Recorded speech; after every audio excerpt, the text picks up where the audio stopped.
Hello friends, do subscribe to Raj Writes Stories and press the bell icon for new updates. Hello, you wonderful people. This is Raj, and welcome to Raj Writes Stories. It's a good news for all the Dominar owners or the people who are actually waiting for the launch of new Dominar model. So finally, the Dominar has been launched. It is available for the purchase. People can place the order. Not really sure when it is going to be ready for the delivery, but yeah, you can start placing the order in case you are really looking forward for this beautiful machine. So today we're going to discuss about the changes in the Dominar 2019 model, both technically and aesthetically. Things which I have been looking forward for, things which are good with the new model, things which I didn't like in the new model, and is it still a value for money machine in the market in this segment? So let's start the video. First up, let's discuss about some of the technical changes which comes with the new model. It still remains the same 373cc single cylinder engine. However, now we are going to get the DOHC setup, which has resulted in the increase of 5 bhp. Previous models had 35 bhp. Now it goes up to 40 bhp, which is a welcome change, and which means you're going to have a lot of power now. And with the new power, it's going to be like 0 to 100. It's doing in 7.1 seconds. However, the previous version used to do it in 8.2 seconds. Also, the second one is the 43 upside down forks, which is looking very beefy, which is making the bike more more hefty, looking more solid. Also, it comes with more refinement engine, wherein I mean, it's not saying that the vibrations have completely gone off, but it is that you have the vibrations felt only after like 6.5 or 7,000 RPMs, or only at the higher band of the RPM. Because in the previous version of 2017 model, where you used to see there are some buzzes around the bike the moment you hit that 4.5, 5,000 RPMs. So, which means with the new model it has been addressed, and which is a very good sign for the new buyers. So there are a few more changes which have come with the 2019 model, like you have dual twin exhaust. I think it has also increased the ground level also because it is more inclined. Then you have a tank pad, then you have mirrors which are more wider and with the aluminum frame. Adjustable monoshock for the rear, improved side stand. Then you have the nylon straps which are given at the rear seat. So if you open the seat, you can see those straps available there, which helps you in strapping your luggage. So if in case you're mounting your luggage on the rear seat, so you can use those straps to mount your luggage. And most importantly, no more gold wings, so which has been kind of an awkward look. It used to be there in the previous models, but I feel like the gold wheels doesn't go with the character of the bike, so I feel that's a good change. So now we're going to go back to the 2017 model, where we used to have the black rim.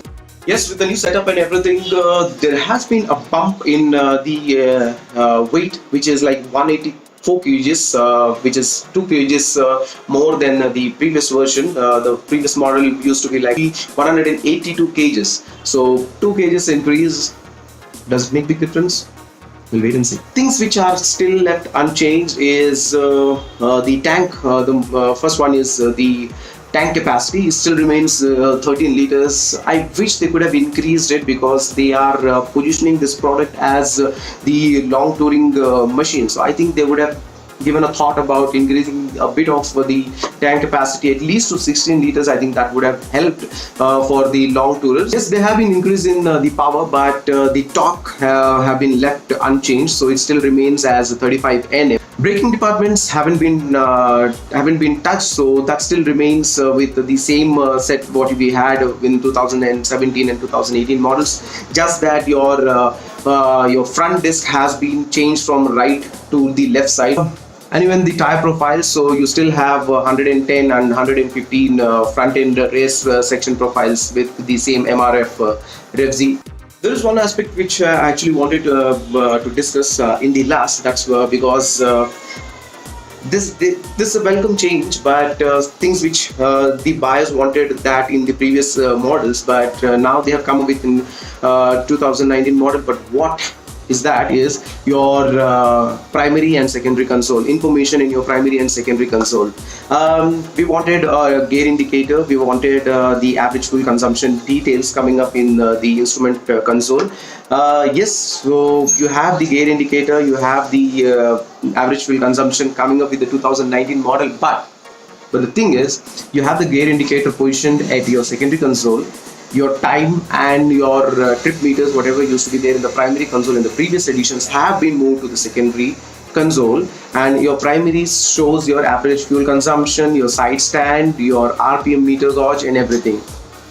Did I like it? No, I didn't like it, because if a rider is riding his bike, and if he has to tilt his head down and check out which gear position he is in, your seconds does matter a lot. So I feel like, gear positioning of gear indicator in the secondary console doesn't make sense at all. And most importantly, if I am a guy who goes for touring and who mounts all his luggage, and you have the tank bag mounted on your tank, it's hidden. I don't see that. I don't see the information in the secondary console at all. So what you want me to expect is to remove the tank and check the information every now and then?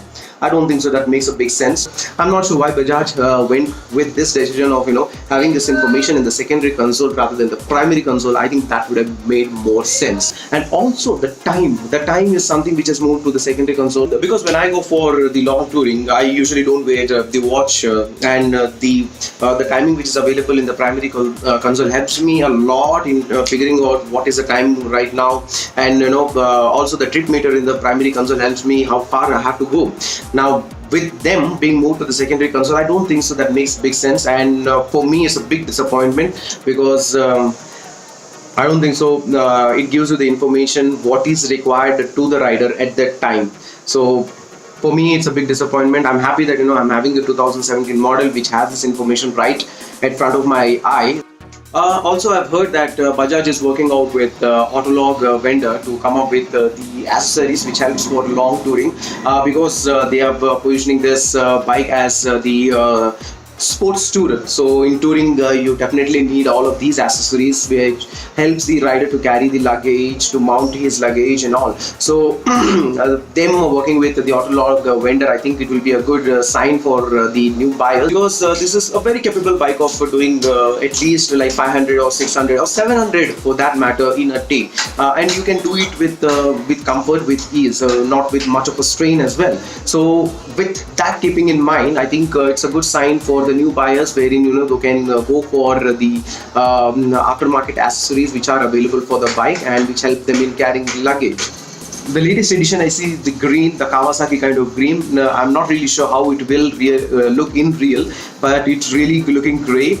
Hopefully they have some more colors available for the buyers, because I feel like they should give some good options for the buyers to choose the colors from. So with all these new loaded features, so the new bike is going to cost somewhere around like 1.8 to 1.8 lakhs ex-showroom. Now, the very significant question, does it still contains the tag of VFM, value for money product? Well, I think so. I still think so. It is a good value for money product if in case you are looking for a bike which is like 400cc or below 2 lakhs with loaded features, with a modern technology, with the dual channel ABS, slipper clutch, the instrument console, LED lights, more comfortable ride, very good cruising speed of 100 to 120, comfortably doing. I think it's still a very good machine. So it's still a very good value for machine according to me, because I have ridden, I've been riding the 2017 model, and I really do not hesitate to admit that I'm very happy. I've been telling this in most of my videos whenever I get a chance to express the satisfaction with what I had with the bike so far. I have done loads of touring, long tourings I have done on the bike. So I still feel, even if with this bump of like 20,000 compared to the previous model, I still feel the 2019 model still holds the value for money tag with the machine, and I feel you can still go ahead with this machine.